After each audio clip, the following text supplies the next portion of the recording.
dia hoje, quinta-feira, feriado de Corpus Christi, está no ar mais uma edição do programa A Notícia de Frente. Aqui ao meu lado, Lúcio Sorge e o professor Lorenberg Alves.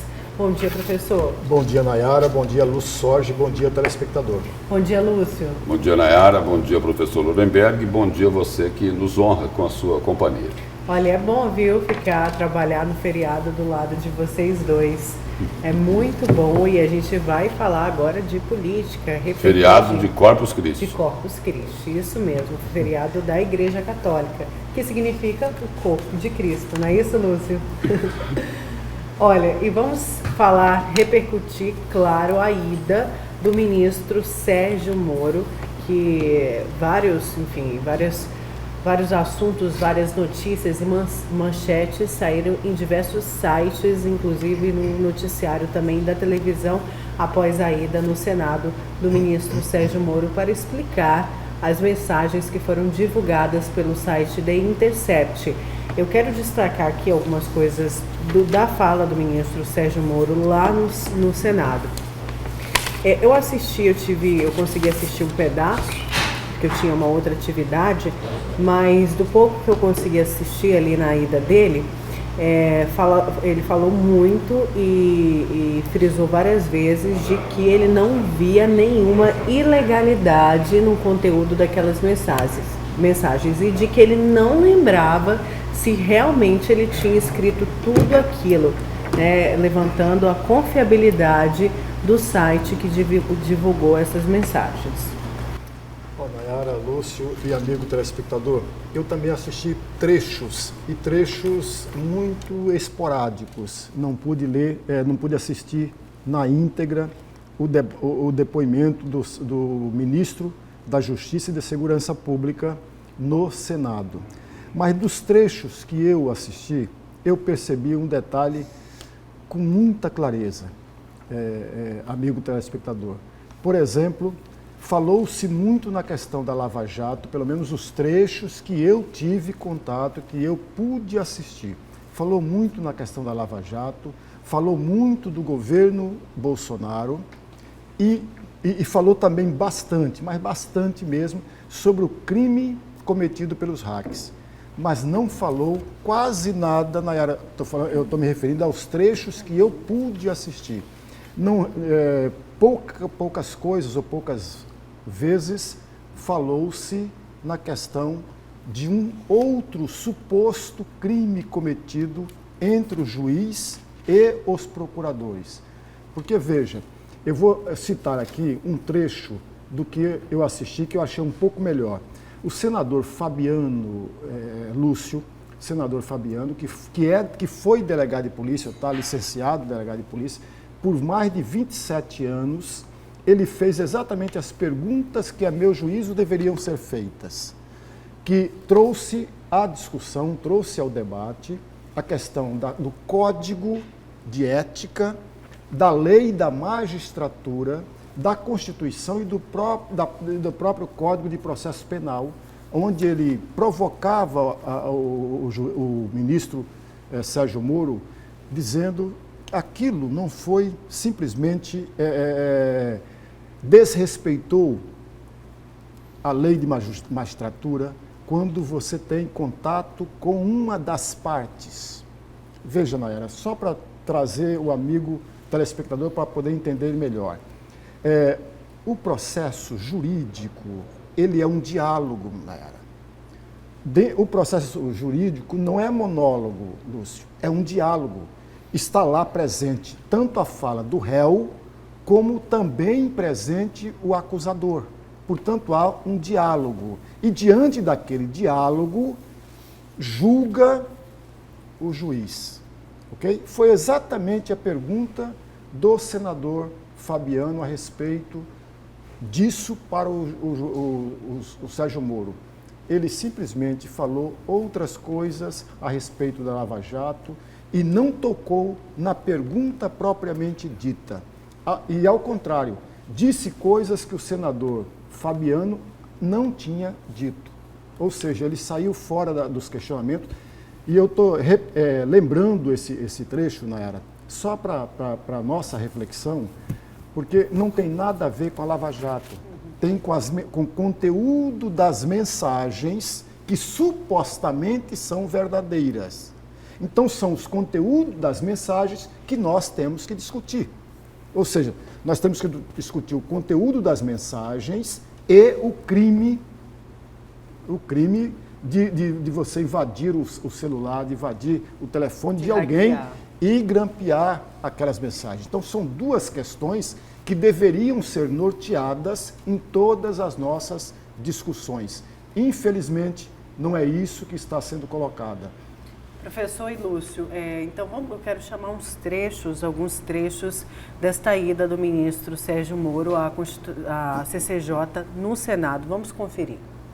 De fato, eu me coloquei à disposição para prestar esclarecimentos. Evidentemente, não tem nada que esconder. A ideia foi vir aqui espontaneamente esclarecer muito em torno desse sensacionalismo que está sendo criado em cima dessas notícias. E eu agradeço, tenho apenas a agradecer aqui essa oportunidade. O fato é que eu não tenho mais essas mensagens no meu aparelho celular. Como eu disse, eu utilizei o Telegram um determinado período. Em 2017, salvo engano, coincidentemente com aquele período em que foram noticiadas invasões hackers na eleição norte-americana, eu acabei achando que aquele modo, aquele aplicativo, não é? De origem russa não era um veículo lá muito seguro. Eu saí do Telegram desde então. Então, eu não tenho essas mensagens para eu poder afirmar se aquilo é autêntico ou não. O que eu vejo ali, nas mensagens que foram divulgadas, tem algumas coisas que eventualmente posso ter dito. Tem algumas coisas que me causam estranheza. Então, esse foi algum dos trechos, né, da participação do ministro Sérgio Moro na Comissão de Constituição e Justiça do Senado. Ele falando, então, que não se recorda, e ele completou aí essa fala dizendo que ele não se recorda nem do que ele escreveu ontem, nessa semana, na semana anterior, que é impossível, porque ele fala com muitas pessoas. Mas nunca foi divulgado. Ele também falou, professor Ilúcio, da interpretação errada que o site The Intercept Brasil deu às conversas, né? Na verdade, das conclusões e do sensacionalismo, segundo o ministro, que foi dado à matéria. E aí teve uma outra informação que foi divulgada aí pelo site, né? É um novo diálogo aí que é atribuído ao ex-juiz Sérgio Moro, atual ministro da Justiça, e ao procurador-chefe lá da Lava Jato, o Deltan Dallagnol. E aí, como você falava aqui, Nayara, só uma coincidência, né? Você disse aqui que reportando ao Sérgio Moro, de que o ministro falou assim, olha, tem muita coisa que eu não lembro que eu escrevi, não é? Uhum. E aí a coincidência, porque esse fato aqui diz respeito a uma figura que num determinado momento da história falou, olha, eu não lembro o que eu escrevi, ou esqueçam o que eu escrevi. Fernando Henrique Cardoso falou isso, não falou, professor? Então, essa divulgação do site aqui, diz respeito aí ao ex-presidente Fernando Henrique Cardoso, em mais um diálogo aí de Deltan Dallagnol e Sérgio Moro. Foi lá uma denúncia, não é?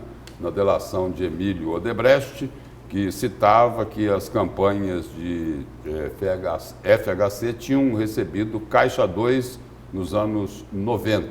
Ele foi eleito em 94, o FHC, reeleito em 1998. Aí esse caso foi parar lá na Lava Jato de São Paulo e nunca passou pela avaliação nem de Deltan Dallagnol e também não passou pela avaliação do então juiz Sérgio Moro. E segundo o site, Moro teria manifestado contrariedade com a decisão de investigar o caso em São Paulo, mesmo já estando provavelmente prescrito, porque isso melindraria alguém cujo apoio é importante. Esse alguém cujo apoio é importante estava entre aspas. E o diálogo publicado aí pelo site Intercept começa com uma mensagem atribuída a Moro e dirigida a Dallagnol.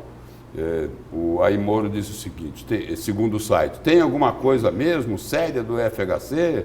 O que eu vi na TV pareceu muito fraco.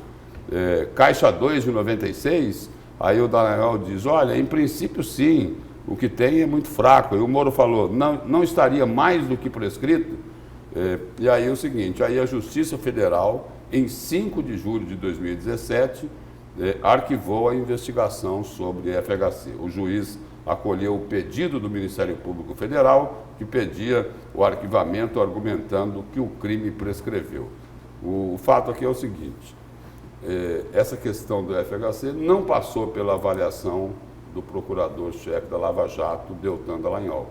Por conseguinte, não chegou a ser avaliado também pelo então juiz Sérgio Moro, né? Então, é uma questão aqui que não deve progredir. Me parece aqui que a tentativa é o seguinte, mostraram lá que o que estão tentando colocar é que Sérgio Moro teria prejudicado o ex-presidente Lula e teria em algum momento tentado beneficiar o ex-presidente Fernando Henrique Cardoso. Mas aqui é um caso que não passou pelas mãos dele e o crime, se ocorreu, já estava prescrito.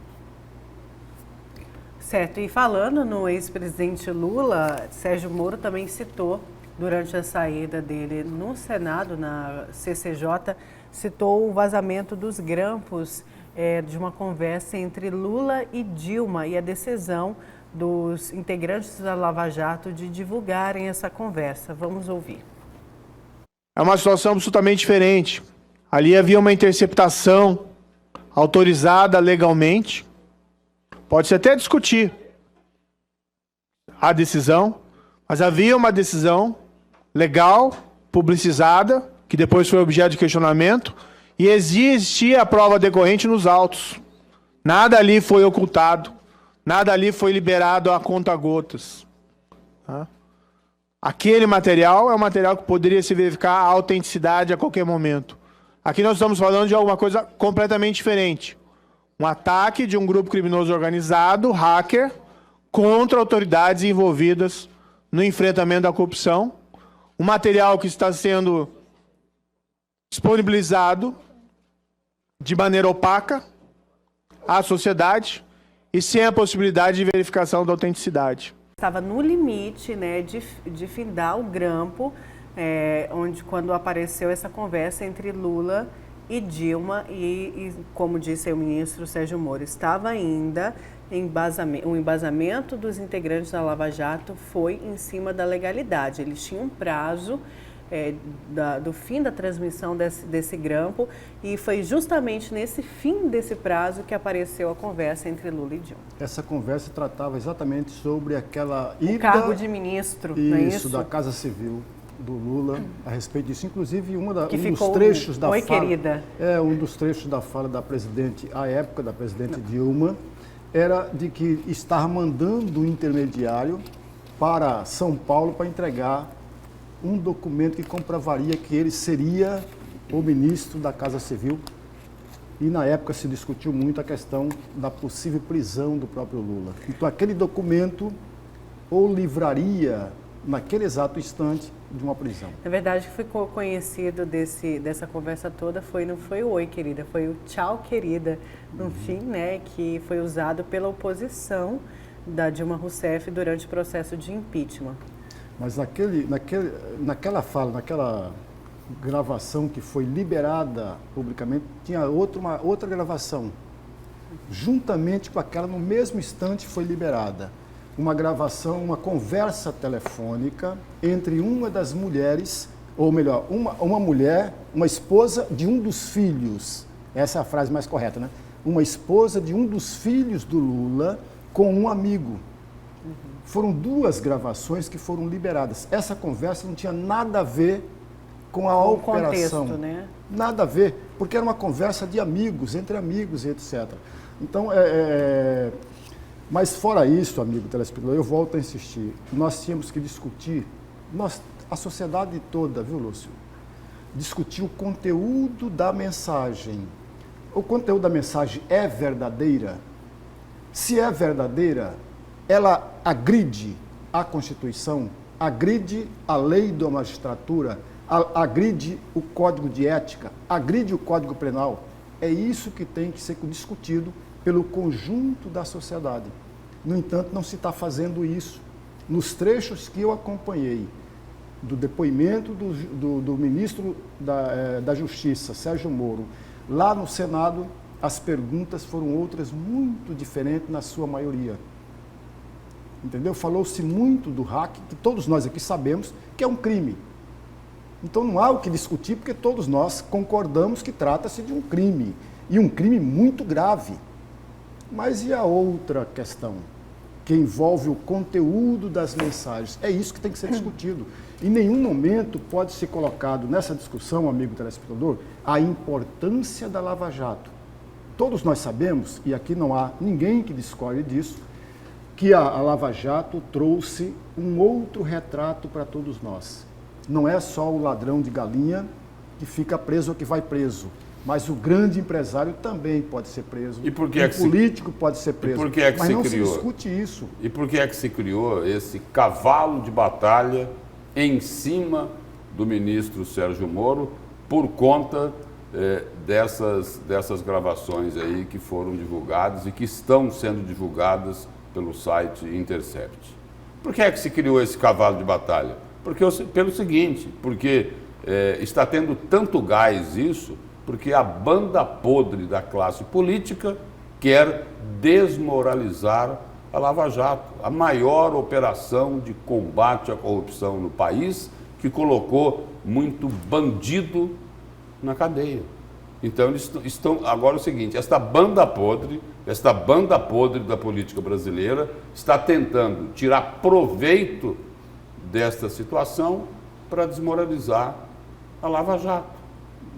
Agora, o que o atual ministro Sérgio Moro, o então juiz da Operação Lava Jato, o comandante da Lava Jato e o procurador Deltan Dallagnol conversavam, eles estavam conversando ali para soltar bandido, para colocar bandido na rua? Não vi nada disso.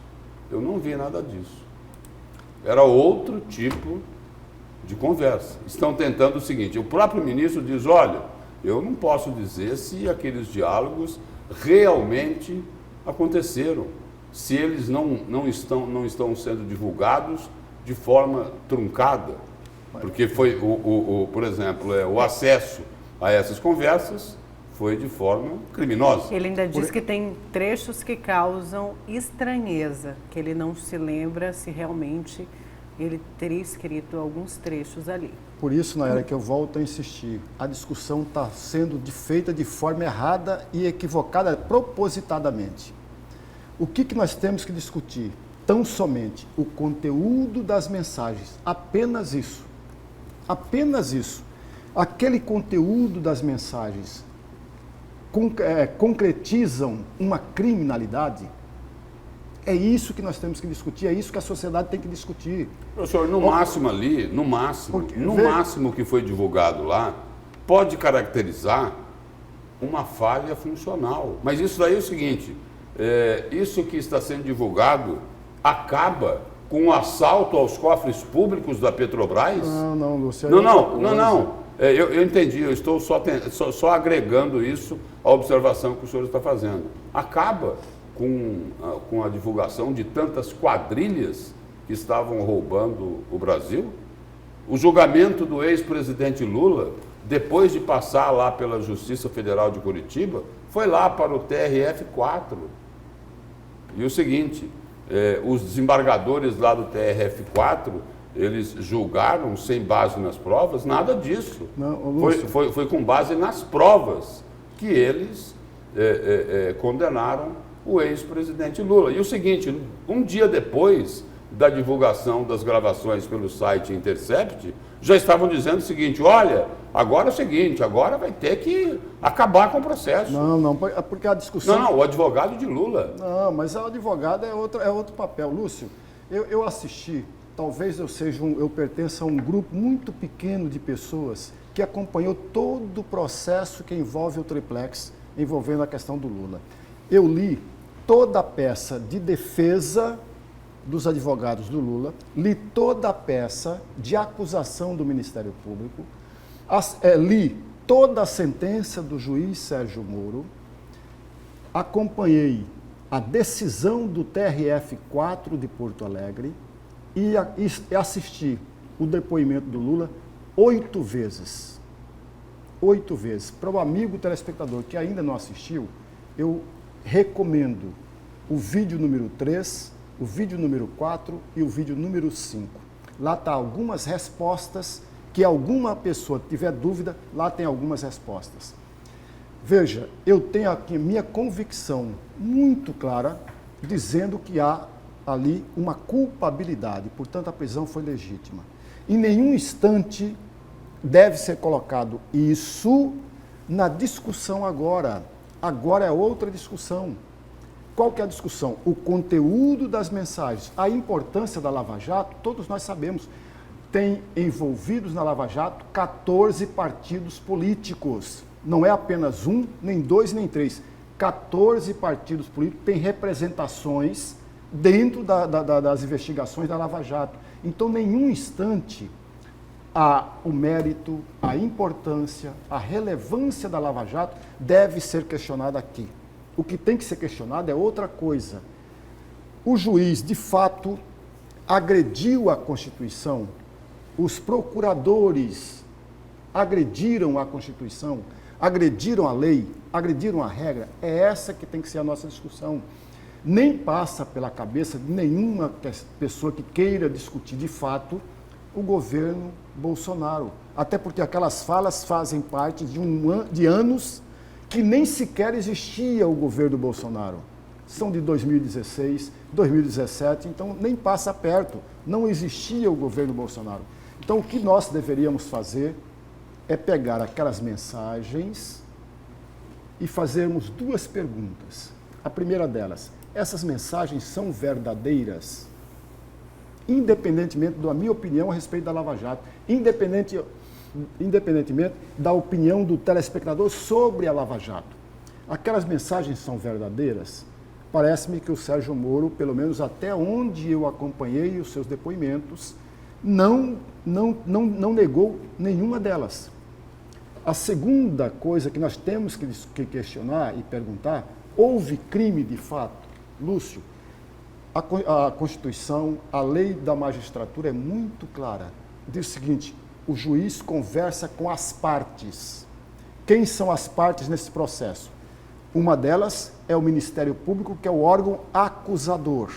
A outra parte é o réu, que é representado pelos seus advogados. Então temos duas partes. O juiz, de acordo com a regra, com a norma, com a legislação, com a Constituição, deve tratar as partes de forma igualitária. O mesmo espaço, a mesma conversa que tem com a parte A, tem que ter com a parte B. A partir do momento em que ele usa, e aí é um questionamento que eu estou fazendo, não estou fazendo nenhuma afirmação, que ele privilegia uma das partes, aí tem problemas. Isso que nós temos que discutir. O senhor mesmo colocou aí que o senhor acompanhou muito próximo esse processo aí que resultou na condenação do ex-presidente Lula, o caso lá do elegantíssimo triplex do Guarujá.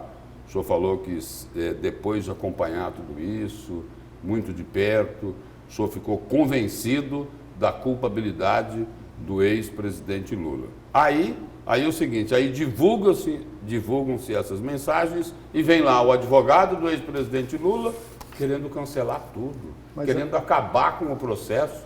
Espera aí, uma coisa é o seguinte, é usar o poder público para receber propina, para roubar, né? Para apanhar, para colocar a mão naquilo que não lhe pertence. A outra questão que está sendo discutida aí é uma falha, se houve, muito menor do que o assalto aos cofres públicos. Por isso que eu disse aqui agora há pouco que a tentativa que a banda podre da classe política está fazendo é de desmoralizar, de tentar acabar com a Lava Jato. E isso a gente pode observar em vários setores das elites, não apenas nas câmaras altas lá do Poder Legislativo, não só na Câmara e no Senado.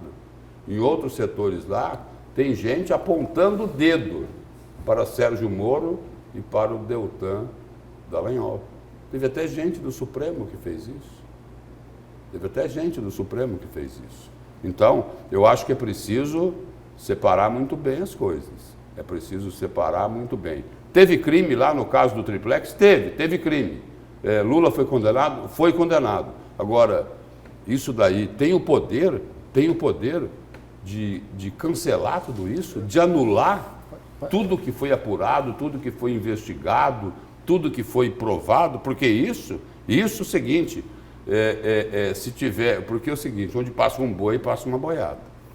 Se tiver alguma revisão nesse processo agora, muita gente vai querer pegar carona, não vai?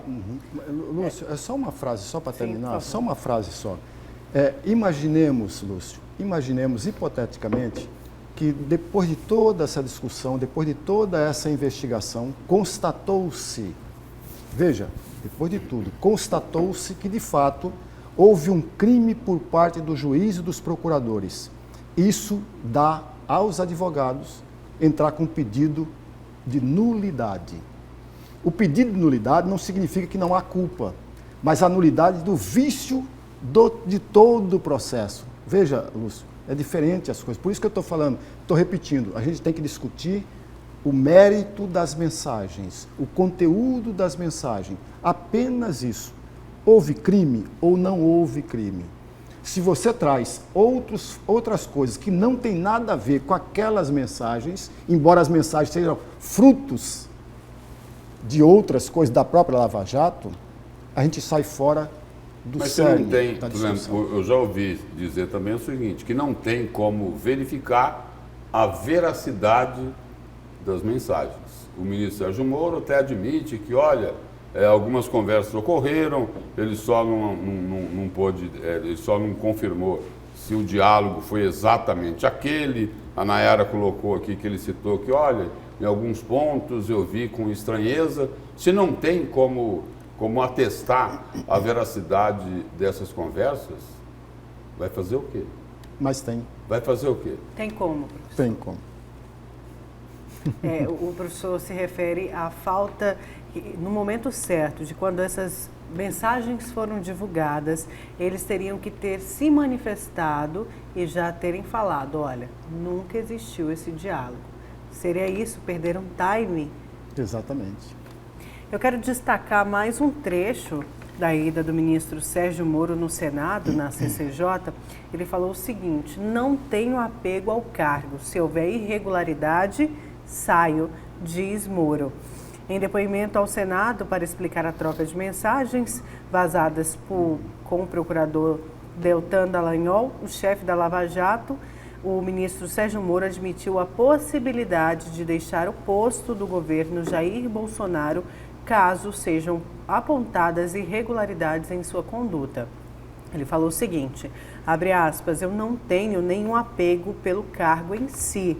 Apresente tudo, vamos submeter isso então a um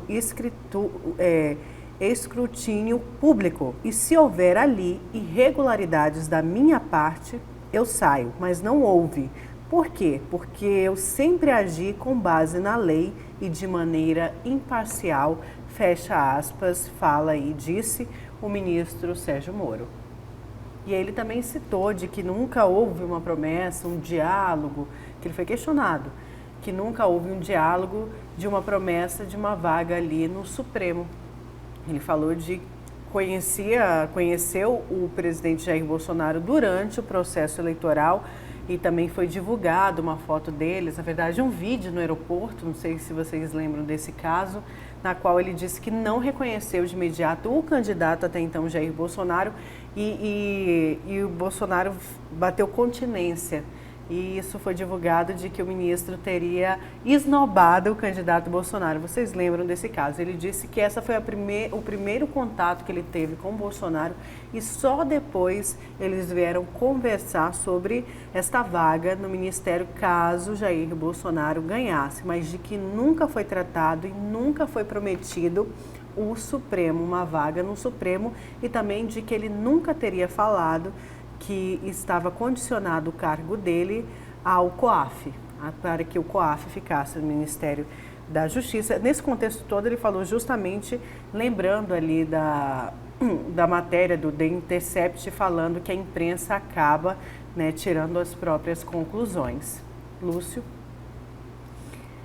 Vamos então, quero saber os destaques de vocês. Qual que é seu destaque, Lúcio, hoje? Bom, meu destaque é para falar sobre essa greve dos professores. O último lance aí foi de que o Ministério Público Estadual e a Assembleia Legislativa agora tentarão convencer o governador Mauro Mendes a parcelar o aumento dos professores em Mato Grosso. É o meu destaque.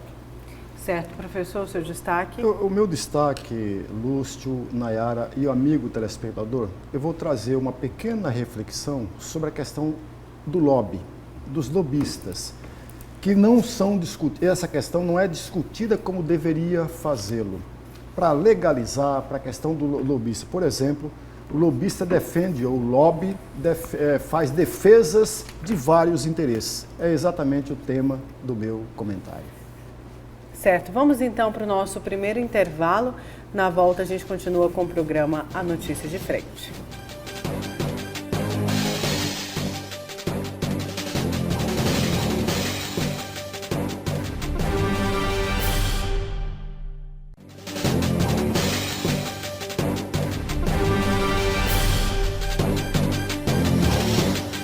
Voltamos com a segunda parte do programa Notícia de Frente. Vamos com o Lúcio, porque ele vai contar quem são os nossos cúmplices de hoje. Lúcio. Vamos lá então, Nayara. O Damião Rodrigues, do Copema, Lion, do Boa Esperança, o João, de Rondonópolis, Jennifer, do Boa Esperança, Amélia, do Miguel Sutil, Antônio Carlos, de Peixoto de Azevedo, o professor Doatir, o Antônio, de Nova Olímpia, Salustiano Soares, Wagner, do Bosque da Saúde, Zé Carlos, do Renascer, Abigail, de Juara, o Beto Souza, a Maristela, o Antônio Torres, de Várzea Grande, o João Rosa, do bairro Dom Aquino, Sormani, o Aguinaldo Soares, Sony, de Várzea Grande, o J. Maciel e o professor Miguel, Nayara, os telespectadores aqui que são os parceiros da Notícia de Frente. Certo, professor, temos mensagens? Tem aqui. Bom dia, estou assistindo vocês de Juara. Abigail, de Juara. Um abraço aí para o pessoal de Juara, então vamos a mais mensagens.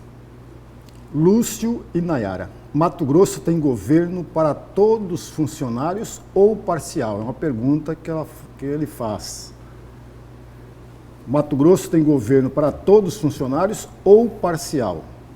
É o que parece. Ele concedeu RGA para uns e, na verdade, o mais pobre, nada temos feito de gestores. Pelo que entendo, deu RGA a alguns setores do alto escalão e quem come cesta básica, nada. São duas perguntas que ele faz. Acho que ele se refere não se ao identificou RGA aqui. do Judiciário, do Ministério Público, não é que são Qual o RGAs... nome do telespectador? Infelizmente, ele não se... É João de Rondonópolis. A resposta aí para o João é o seguinte, os servidores do Executivo, eles não estão recebendo a RGA, a Revisão Geral Anual, porque o governo do Estado aprovou uma lei no início desse ano, em janeiro, lá na Assembleia Legislativa, suspendendo o pagamento da RGA por pelo menos 2 anos. Né? Teve a suspensão do pagamento da RGA, porque o governo dizia que não tinha capacidade financeira para arcar com o pagamento dessa revisão geral anual aos servidores. Aí depois teve também a informação do estouro no limite da lei de responsabilidade fiscal. João, eu não estou aqui defendendo o governo, eu estou relatando a situação que foi colocada pelo próprio governo do estado de Mato Grosso. Em relação aos outros poderes e às outras instituições, o que eles colocam é o seguinte: olha, o Poder Executivo é que não fez a lição de casa que deveria fazer. E a decisão de se pagar a RGA dos servidores lá do Ministério Público, do Poder Judiciário, é uma decisão que cabe aos chefes desses poderes. E é o que eles dizem: olha, aqui nós fizemos a lição de casa e temos a condição de pagar a revisão geral anual, a RGA, aos servidores tanto do Ministério Público quanto do Poder Judiciário. Agora, a minha opinião é o seguinte: eu considero que isso é extremamente injusto. Ou, porque é o seguinte, porque todos são funcionários, são servidores de um mesmo Estado. Uma parte é lá do Poder Executivo, a outra é do Ministério Público, a outra é da Assembleia Legislativa, a outra parte do Poder Judiciário. Agora, a regra deveria ser a mesma para todo mundo. Se alguns recebem, todos recebem. Se alguns não recebem, seria melhor que ninguém recebesse, até para que houvesse um tratamento de igualdade com todo mundo. E essa é uma das reclamações dos servidores do Poder Executivo, que eles falam o seguinte, que dentro do funcionalismo eles são tratados assim como uma espécie de patinho feio. Não é isso? Eu acredito que eu consegui responder aí a colocação do nosso telespectador, o João. Não teria melhor resposta. Professor, temos mais mensagens? Tem mais uma aqui, mas infelizmente ela não se identificou. Ela disse: bom dia, Mato Grosso é o estado mais rico do país e Cuiabá merece ou não, merece não apenas o VLT, mas não seria utopia sonhar com o metrô? Quer dizer, ela está defendendo o VLT e também o metrô. Vamos por partes, não é isso? Vamos ver se resolve primeiro o VLT. Na questão aí do VLT, professor Nayara. Nayara já sabe. Deixa eu só fazer uma correção. Sim. Ele, o caso do nosso telespectador, viu? Sim, eu não sei quem é. Tem uma novidade aí sobre o VLT, né? O governo, nos próximos dias aí, deve lançar um chamamento público para ver se consegue atrair empresas que poderiam vir a concluir o VLT e depois operar esse modal de transporte. Vamos ver aí se isso se confirma, se é mesmo aí uma luz ou um facho de luz no fim do túnel para desempacar esse escandaloso VLT que está aí com as obras paralisadas há muito tempo. E ainda falando sobre VLT, na segunda-feira terá um especial aqui no programa Notícias de Frente com 2 estudiosos sobre mobilidade urbana, transporte, e o assunto vai ser o VLT.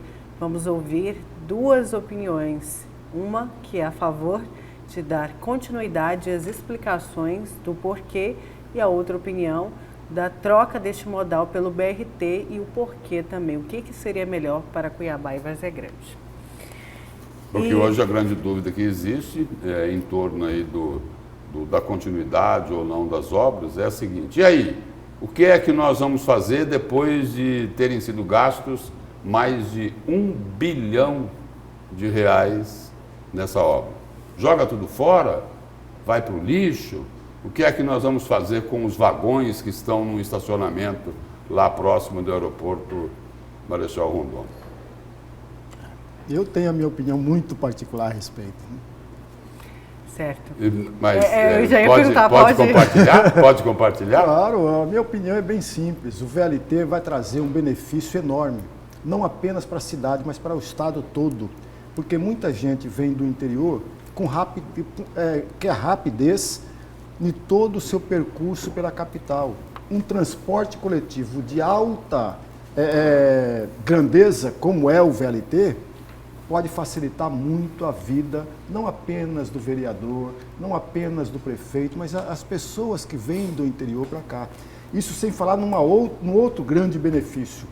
O VLT vai provocar uma reorganização da cidade, uma reorientação urbanística da cidade e, mais ainda, uma reengenharia do trânsito da cidade. Isso é um benefício extraordinário.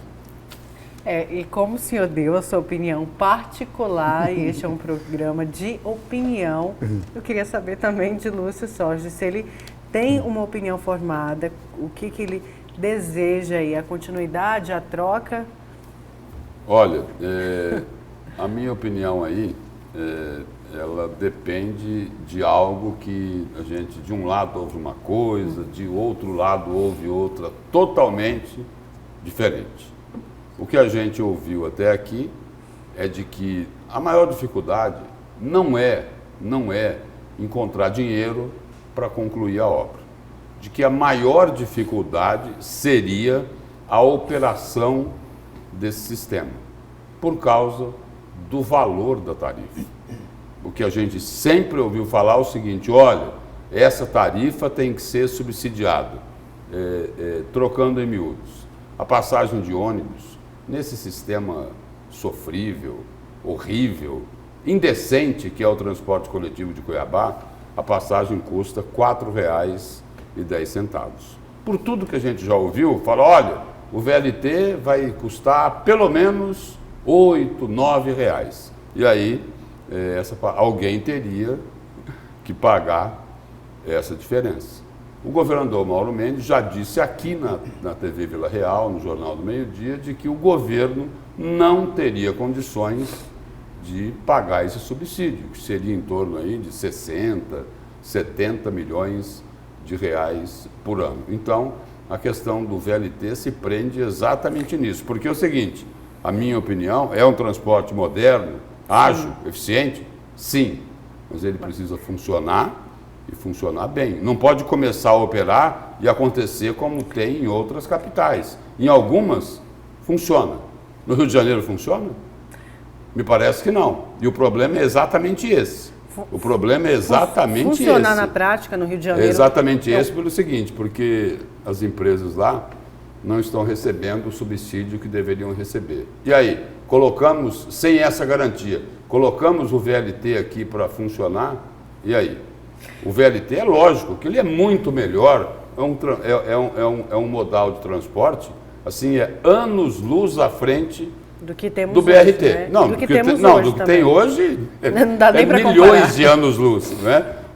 Agora, o VLT é muito melhor do que o BRT, mas precisa ter a segurança de que a obra será concluída e que ele será operado e que vai funcionar e vai atender a população. E isso que o Lúcio disse é muito importante, porque ele se refere ao Rio de Janeiro. No Rio de Janeiro, me parece que ainda falta uma etapa para ser entregue do VLT e já tem uma dívida, a Prefeitura já tem uma dívida de mais de 120 milhões com o VLT de lá.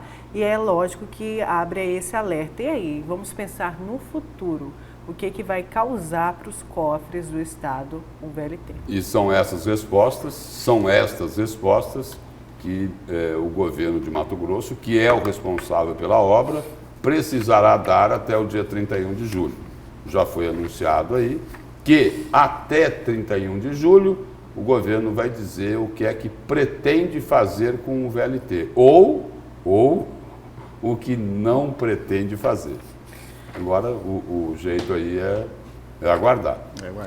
De mobilidade urbana, vamos para a saúde. A Prefeitura de Cuiabá entregou ontem 10 novas ambulâncias que servirão para o transporte de pacientes na rede de saúde municipal. Durante a solenidade, o secretário de saúde e o prefeito Emanuel Pinheiro falaram sobre auditoria no pronto-socorro. Os detalhes com a repórter Patrícia Helena Dorileu.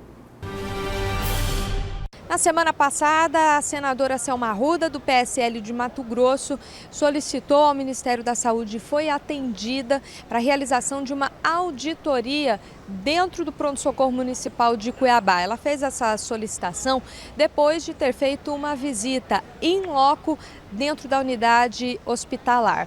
Nessa visita, ela constatou, de acordo com o relatório apresentado, superlotação dos corredores e da sala da ala vermelha, em que os pacientes mais urgentes e de emergência ficam alocados, além de problemas estruturais, falta de insumos e medicamentos.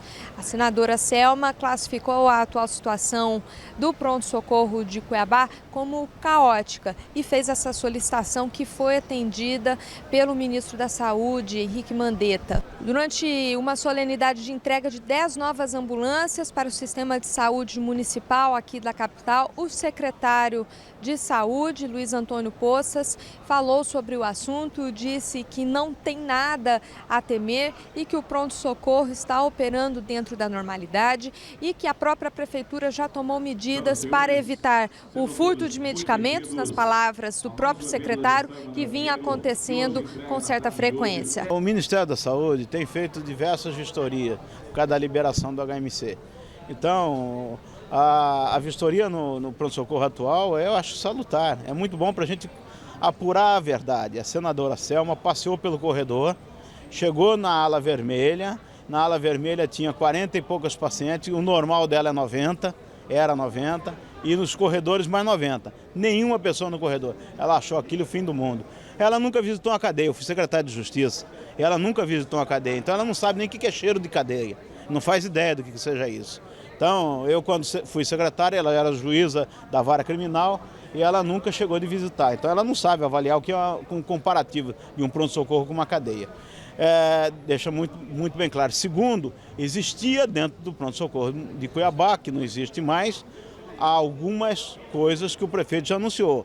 Sejam desvios, existiam alguns furtos, existiam também muita denúncia falsa. Isso tudo acabou, porque agora está pagando no bolso de quem denuncia falso. Denunciou falso, fez algum ato que é incompatível com a administração pública, no final do mês, na hora que ele olhar para o prêmio dele, vai ver o prêmio diminuto, ele vai sentir no bolso e acabou a brincadeira e vão falar sério. Vão fazer a saúde com seriedade. Com toda dificuldade, com toda a herança que recebemos de décadas e décadas de uma saúde desestruturada, de um pronto-socorro desestruturado, ele é bastante resolutivo, tem salvado vidas, estamos segurando no peito Cuiabá, que está segurando a saúde pública do estado de Mato Grosso, certo? E com todas as dificuldades, é Cuiabá que está sustentando a saúde pública do estado. Devemos isso à nossa capital, aos nossos servidores e aos profissionais da saúde, guerreiros e guerreiras que trabalham no atual pronto-socorro municipal.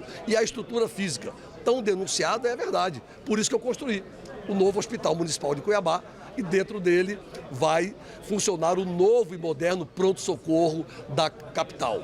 Agora eu quero exatamente que a auditoria venha, porque eu tenho certeza que vamos receber os mesmos elogios e reconhecimentos que estamos recebendo do Ministério da Saúde pela dedicação e esforço que estamos fazendo para humanizar a saúde pública da capital. Vai encontrar falta de insumo lá? Não vai encontrar e pode ter certeza que o que está ocorrendo, as faltas de insumos que houveram, certo? E os boicotes que houveram ou possam estar acontecendo são combatidos com o rigor da lei, com o rigor de um prefeito que tem compromisso com a população e que vai avançar, vai humanizar e vamos vencer a guerra da desumanização na saúde para entregar a paz na saúde, uma saúde muito mais humanizada e funcionando muito melhor para salvar vidas e cuidar da saúde da nossa população. Isso porque anteriormente o Tribunal de Contas do Estado já havia emitido um relatório para que a Prefeitura prestasse esclarecimentos sobre estes problemas estruturais de superlotação e falta de medicamentos e insumos. Fora isso, também o TCE havia afirmado 29 normas que deveriam ser atendidas pela Secretaria Municipal de Saúde, das quais 19 já foram cumpridas. O TCE deve ser até convidado para poder conhecer a realidade. A realidade do pronto-socorro hoje não é o pronto-socorro antigo, a realidade nossa é o HMC. Ele será o pronto-socorro daqui 35 dias. Então 100% dele estará ativado. Então essa é a realidade que a gente tem para poder demonstrar para Cuiabá. Nós temos um prédio de 40 anos que hoje não passa de mais de 50% do que tinha de gente lá dentro. Hoje está sendo atendido já por ampliação da própria rede, a divisão desses pacientes que chegam. Agora, volto a consignar, nós temos lá um relatório do São Benedito do HMC já. São Benedito hoje está atendendo alta complexidade 78% do seu atendimento. Quer dizer que é o quê? Responsabilidade do Estado. Com imagens de Edilson Paulo e apoio técnico de Juarez Emílio, Patrícia Helena Dorileu, para o A Notícia de Frente. Então, o secretário e o prefeito se manifestaram sobre aquela auditoria que vai ser feita no pronto-socorro, e esse pedido de auditoria surgiu depois de uma visita da senadora Selma Arruda ali na unidade. E aí a questão da saúde aqui em Cuiabá não sai da agenda negativa, não é, professor? Verdade. São denúncias, são reclamações, os pacientes reclamando do mau atendimento, que falta de tudo um pouco, falta medicamento, falta UTI. UTI tudo bem, não é um problema só aqui de Cuiabá. Agora, o que se questiona muito é de que dinheiro é necessário, precisa de ter mais dinheiro para a saúde. Mas o que se reclama, o que se cobra muito, é que falta gestão. Esse é o problema, né? Falta gestão para a saúde funcionar um pouco melhor do que ela funciona. É porque não tem cabimento, Lúcio, faltar insumos para um hospital de tamanha importância que é o pronto-socorro. Falta, por exemplo, sabão para os profissionais lavarem as mãos para impedir que tenha uma infecção hospitalar. Veja. Falta luva. Falta luva. Quer dizer, falta coisas que não deveriam jamais faltar e falta. E aí o prefeito, o secretário municipal da saúde fala em boicote. É preciso saber até que ponto está avançando ou não uma sindicância para visualizar, para identificar as pessoas que estão fazendo esse boicote, que estão escondendo esse material. Até porque, Lúcio, o que é mais grave ainda, cai tudo sobre as costas do paciente, sobre tudo aquela parte da sociedade que mais precisa do atendimento médico. E principalmente agora, fechando as portas da Santa Casa, fica muito mais difícil, muito mais complicado. Não é isso? É aí que está a questão. E tem um prazo agora, a Santa Casa, nos próximos dias, deve ser reaberta, a situação com certeza vai melhorar um pouco mais. Agora, o que preocupa é o seguinte, e é importante sim, essa auditoria lá no pronto-socorro, ela é importante, e por um motivo que é estratégico, até para saber o seguinte, olha, o que é que não pode se repetir lá no novo pronto-socorro, que é o HMC, o Hospital Municipal de Cuiabá. O que é que precisa ser corrigido? E aí tem também correções a serem feitas aí em outras unidades de saúde, nas UPAs também, que a população reclama e reclama bastante do atendimento. Olha, uma notícia boa da saúde, você que acabou de falar da Santa Casa, o TRT de Mato Grosso começou ontem, quarta-feira, a liberar os valores da primeira parcela depositada como parte do acordo firmado com os trabalhadores da Santa Casa de Misericórdia de Cuiabá. Aqueles trabalhadores que informaram no processo o número de sua conta corrente ou poupança já estão recebendo via transferência bancária. Agora, atenção a essa informação para esse trabalhador que está no processo. Quem informou uma conta salário ou não informou nenhuma conta precisa ir até o TRT para retirar o alvará judicial de liberação dos recursos. E só aí, para isso, o trabalhador deverá se dirigir ao Centro Judiciário de Métodos Consensuais de Solução de Disputa, que fica no 6º andar do Fórum Trabalhista de Cuiabá, a partir de segunda-feira, às 7h30 da manhã. Com o alvará em mãos, o trabalhador deverá então ir até uma agência da Caixa Econômica que funciona no primeiro subsolo do mesmo prédio e sacar o dinheiro diretamente na boca do caixa. Então, só serve conta poupança ou corrente que foi informada durante esse processo. Quem não informou e quem tem só conta salário tem que pegar esse alvará para conseguir sacar o dinheiro. Boa notícia. Finalmente. Até porque os funcionários aí estão há 8 meses até mais, sem receber os salários, mais, né? Não é isso? Mais ou menos isso. De 8 a uns 10 meses, pelo menos, sem receber salário. Professor, vamos para o seu destaque? Nayara, Lúcio e amigo telespectador, tem uma atividade muito presente, e não é de hoje, mas muito presente. Chega-se a calcular de mais de 80 mil lobistas no país. E o que é mais grave de tudo é que não há uma legalidade, uma legalização melhor dos lobistas. Muito diferente, por exemplo, nos Estados Unidos, na Europa, que todo tem essa atividade, mas está tudo legalizado, Lúcio. E a grande questão aqui é que o lobby defende ou faz defesa de interesses variados. Por exemplo, interesse de empresas, interesse do setor econômico, interesse sindical, interesse de ONGs, interesse dos próprios governos e também das empresas que fornece, por exemplo, que faz uma consultoria. Então você tem um leque de pessoas que está exatamente dentro do parlamento, por exemplo, trazendo e defendendo esses variados interesses. E não se tem, Nayara, uma discussão que deveria ter com relação a essas atividades, a essa atividade e às pessoas que agem dessa forma. Por exemplo, em 2016, na crise econômica de 2016, aliás, essa crise econômica não acabou até hoje. A crise econômica em 2016 tirou, por exemplo, uma irmã de caridade representando o Fórum Nacional de Instituições Filantrópicas para ir até a Brasília para defender os interesses desse fórum e destas instituições. Qual era o papel ou quais eram as defesas que ela fez? Primeiro de tudo, mostrar a relevância das ações das entidades filantrópicas. Esse era um papel. O segundo papel importante aqui, defender as isenções fiscais ou benefícios fiscais. Porque com a crise corria-se o risco de tirar alguns desses benefícios. Veja, amigos, a importância desse trabalho.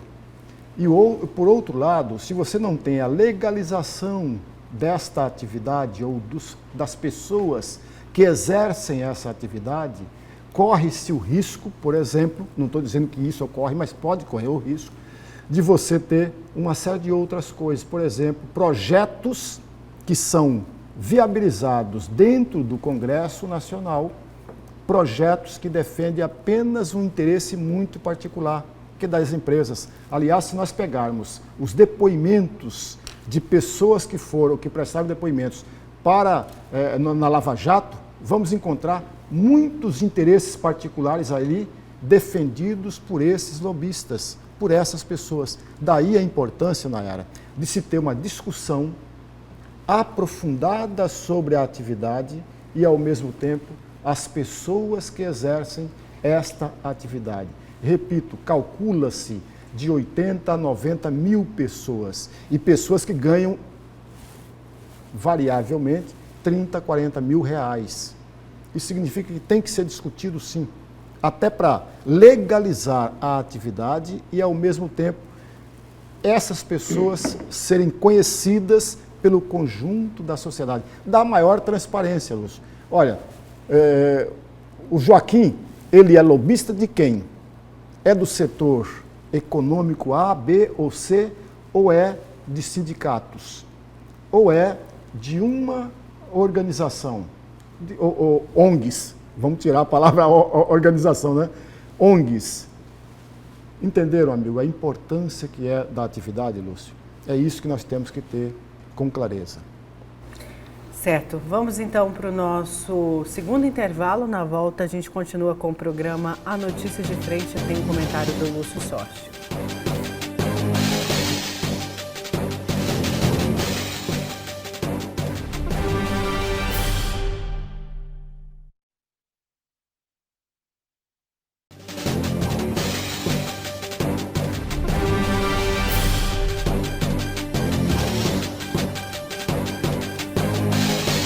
Voltamos com a última parte do programa A Notícia de Frente e vamos falar do decreto, né? Câmara manterá decreto da arma, diz Bolsonaro, que também é uma notícia junto com a do Sérgio Moro, né, professor? Notícia do dia. A gente tem como voltou aqui os nossos parlamentares. Eu não estou conseguindo abrir aqui no site, travou.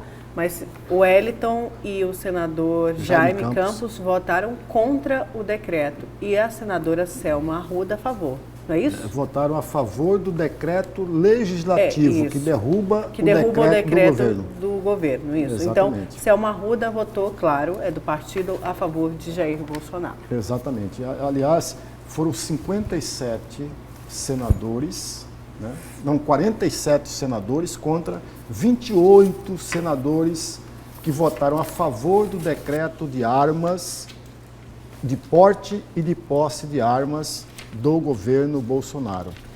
Agora, ele vai para a Câmara Federal. Lá na Câmara Federal, é preciso fazer um pequeno registro, até para a nossa própria reflexão.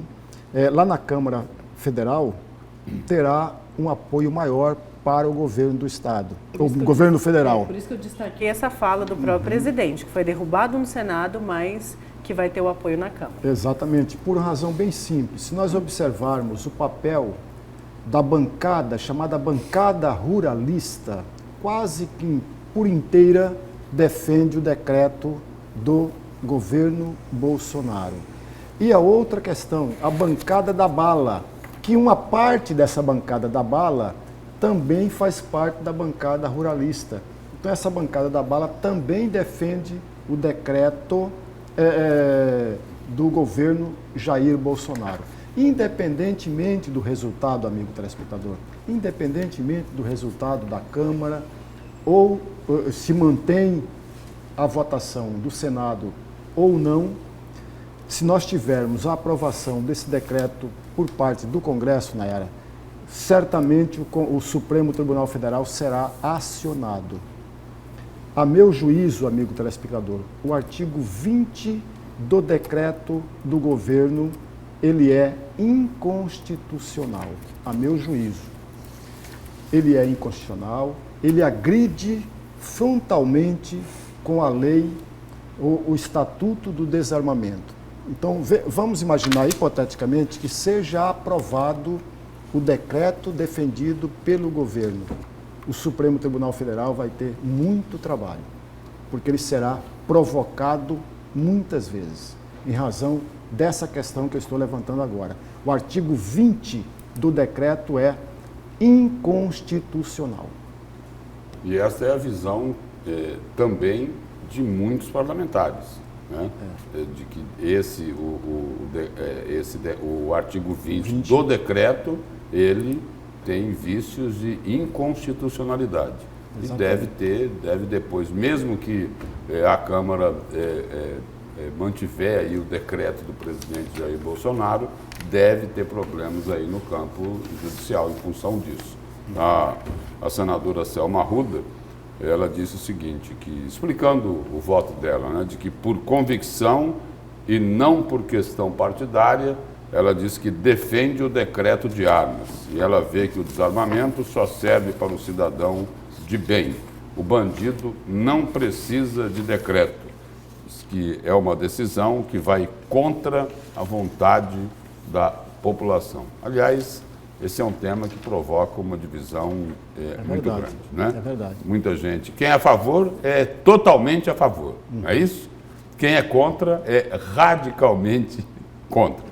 Mas, pelas pesquisas aí, a maioria quer o armamento, não é isso? Lúcio, o que você está falando é tão verdadeiro, porque se nós observarmos a votação no Senado, Nayara, há uma divisão dentro dos partidos, com exceção do PT e com exceção do PSL. O PSL votou de forma integral a favor do governo e o PT contra o governo.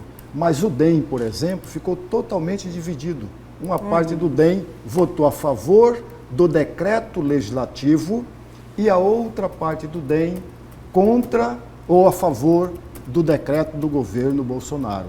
Se nós olharmos o PSDB, a votação também foi dividida dentro do PSDB. Uma parte a favor e a outra parte contra, que fortalece ainda mais o que você acabou de dizer. O tema é tão complexo e que provoca a reflexão de todos nós, que coloca todos nós, grupos a favor e outros grupos contra a questão do decreto. Destacando o que foi falado, professor Ilúcio, alguns senadores falando, por exemplo, de que o governo estava delegando à sociedade, estava delegando à sociedade o papel que era das autoridades, da força policial, e de que isso não era justo com o cidadão que paga o seu imposto em dia, ou seja, o cidadão que teria que se defender com a arma na mão e o papel, fazendo o papel aí que é da polícia. Do outro lado, vários senadores, os apoiadores do governo federal, falando de que o cidadão tem direito dessa defesa. Teve uma fala que ganhou destaque na mídia, que foi do senador Luiz Carmo, do MDB de Goiás. Ele contou o caso da filha que foi assassinada e disse, por arma de fogo, e disse que se tivesse alguém preparado perto dela, ou se ela mesma tivesse uma arma, esse cenário, essa tragédia poderia ser diferente. E algumas das explanações que foram feitas. E já que a gente está falamos aí dos senadores aqui de Mato Grosso, eu queria só destacar rapidinho que o ministro da Justiça e Segurança Pública, Sérgio Moro, ontem no Senado, ele também elogiou a carreira da ex-juíza e senadora Selma Arruda, do PSL de Mato Grosso, que teve o mandato cassado pelo TRE estadual por crime de Caixa 2 e abuso do poder econômico. Moro, que participou da audiência na CCJ no Senado para explicar sobre essa troca de mensagens na força-tarefa da Lava Jato. Ele disse o seguinte, abre aspas, é normal uma discussão de logística. Tem aqui a senadora Selma, que atuou muito como juíza lá em Mato Grosso. Teve várias operações e é normal, depois da decisão proferida, haver uma discussão sobre questão de logística. Quando vai ser cumprida, quando vai ser cumprida e, eventualmente, pode ter havido uma mensagem nesse sentido. Isso não tem nada a ver, não tem nada de revelação de imparcialidade ou conteúdo impróprio, disse Sérgio Moro, destacando o trabalho da senadora Selma Arruda quando foi juíza aqui em Mato Grosso. Vamos, então, para o seu destaque, Lúcio. Vamos lá, o meu destaque de hoje é para falar aí de mais um capítulo na greve dos servidores. Agora é o seguinte, o chefe do Ministério Público Estadual pode apresentar uma proposta que tem por objetivo aí colocar fim à greve na educação. O Procurador-Geral de Justiça, o promotor José Antônio Borges, vai encaminhar uma proposta ao governo Mauro Mendes que pode colocar fim a esta greve na rede estadual, que começou no dia 27 de maio. E aí, a proposta aí para tentar acabar com a greve prevê que o reajuste da categoria, o reajuste salarial da categoria, ele seja dividido aí em várias parcelas até o final do ano. E aí a sugestão saiu lá de uma reunião do Ministério Público, na sede do Ministério Público Estadual, entre o procurador, deputados estaduais, representantes do Sintep, que é o sindicato aí dos trabalhadores do ensino público. E aí, pelo que ficou combinado nessa reunião, o procurador do Ministério Público, procurador-chefe José Antônio Borges, vai apresentar ao governador uma proposta que atenda pelo menos o reajuste em cima dos salários dos professores, que seria concedido em maio deste ano, no patamar de 7,69%.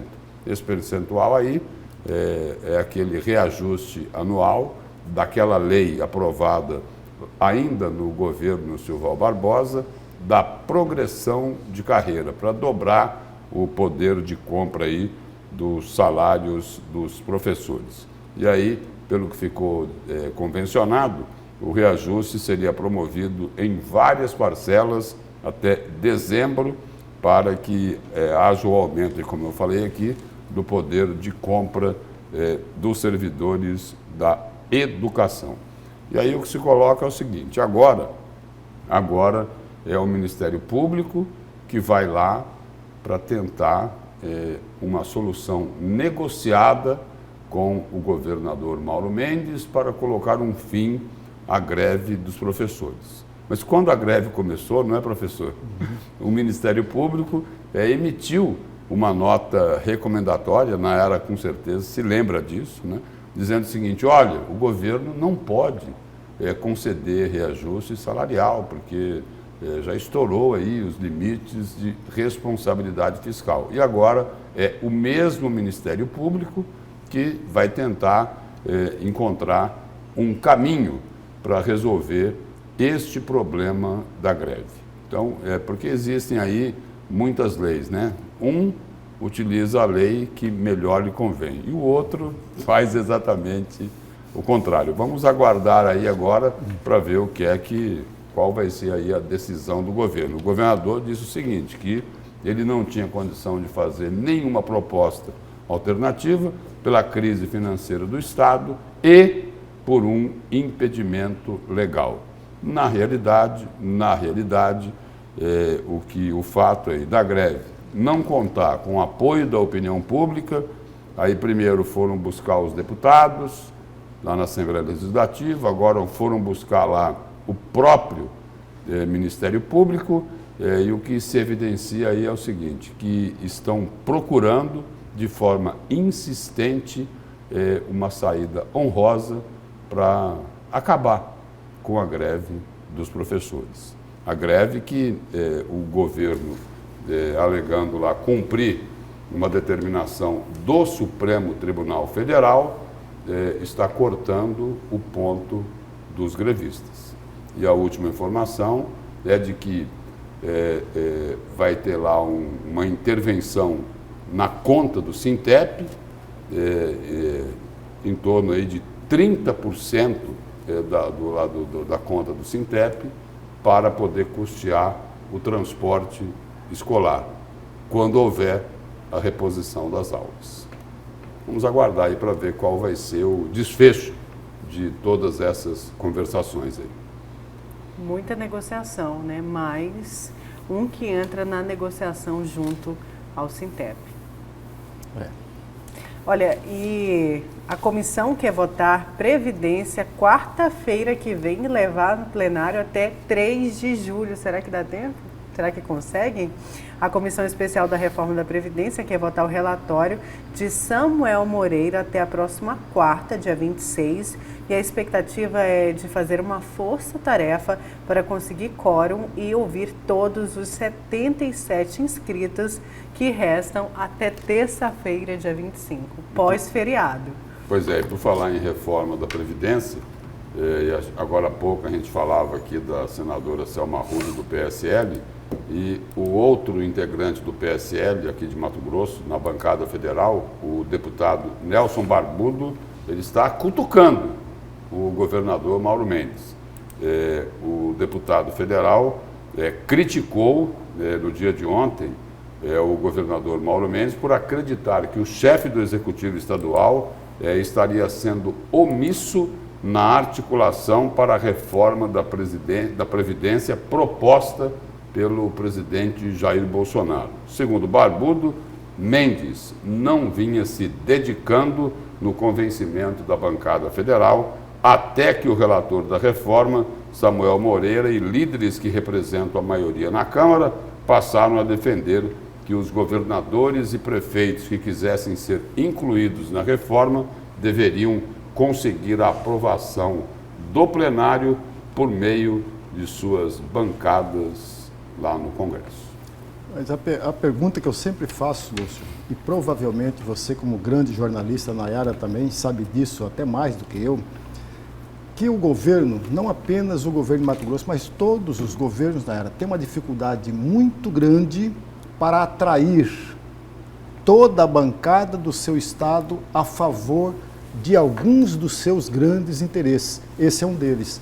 Por exemplo, o governo de São Paulo, João Dória, ele simplesmente não conseguiu convencer e muito menos persuadir a bancada de São Paulo, e ele começou a culpar os governadores do Nordeste, porque os governadores do Nordeste, ele generalizou, como se fosse isso verdade, que os governadores do Nordeste trabalharam para a não inclusão da reforma da Previdência do Estado e dos municípios dentro da reforma da Previdência Nacional. Olha, eu queria voltar ao assunto eleições, falar que não eleições 2020, sim eleições 2022, uma notícia que vem do GD, que é do Pablo Rodrigues do Alain Mesquita. Stringheta tem interesse político, acusa a defesa de Arcanjo. O advogado de João Arcanjo, Zaid Arbide, é isso, Lúcio? Zaid Arbide acusa o delegado da Gerência de Combate ao Crime Organizado, Flávio Stringheta, de utilizar o ex-bicheiro para tentar uma cadeira no Parlamento Federal. As afirmações constam no pedido de habeas corpus protocolados na 7ª Vara Criminal de Cuiabá. Então seria que ele acusa, né, de que Stringheta estaria de olho nas eleições de 2022, já aos moldes do líder do governo Jair Bolsonaro, o delegado Valdir? Seria isso, Lúcio, professor? Acreditam nessa possibilidade? O advogado está na função dele de tentar liberar o cliente dele que está preso, né? Agora, ninguém pode chegar e avalizar embaixo do que o advogado está dizendo, né? Até porque é uma exploração aí de caráter político numa prisão, né? De caráter criminal, né? Que foi feita há poucos dias, de caráter criminal. Então, o advogado também ele terá que ter alguma forma de comprovar essa acusação que ele faz contra o delegado Flávio Stringheta. E olha, não é fácil de comprovar uma acusação dessa. Né? Muito subjetivo. Porque né? É muito subjetivo isso. Quer dizer, olha, eu quero ser candidato, eu vou prender o João Arcanjo, porque isso vai facilitar a minha campanha. Daqui a quantos anos? Daqui a 3 anos. 3 anos. 2022 seria para o Senado. Quanta estratégia. Da Câmara Federal. Quanta estratégia, hein? Certo, vamos então. Lúcio, professor, muito obrigado. Um bom feriado para vocês. Para todos nós. Bom dia a todos. Bom dia, muito obrigada pela sua companhia. Você fica agora com o Jornal da Manhã.